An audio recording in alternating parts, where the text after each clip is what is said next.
C'est au printemps 2015 que Sirte, ville où a grandi Mouammar Kadhafi, tombait aux mains des djihadistes. Depuis, ils en ont fait leur fief. Le 12 mai dernier, un assaut a été lancé pour les déloger, mais c'est véritablement ce 1er août que les forces du gouvernement d'union nationale entraient dans la ville. Ce lundi 29 août, lors de l'ultime bataille, elles annoncent avoir chassé totalement les djihadistes du quartier numéro 1, l'un des 2 derniers qu'ils contrôlent encore dans la ville côtière.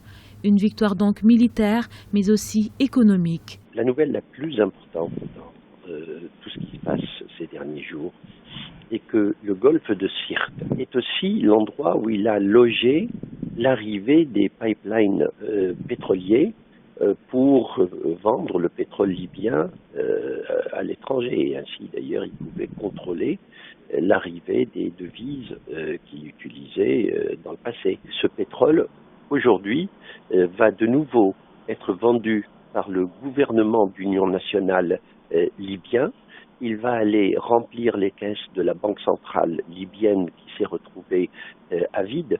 Avoir chassé les djihadistes de leur fief ne veut pas pour autant dire que la guerre contre le terrorisme est finie en Libye.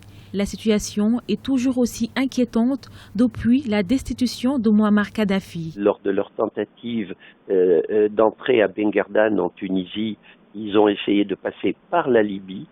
S'ils sont éradiqués à Sirte, même dans les autres zones de Libye, ils ne pourront plus continuer à survivre longtemps. Reste la partie de la frontière algéro-tuniso-libyenne, parce qu'il y a une grande partie algéro-libyenne et une petite partie algéro-tunisienne. Là, il y a encore des passages de terroristes, comme on l'a vu il y a quelques jours en Tunisie, qui ont essayé d'attaquer des éléments de l'armée nationale tunisienne. Le Parlement de Tobrouk a refusé de donner sa confiance au gouvernement d'union nationale.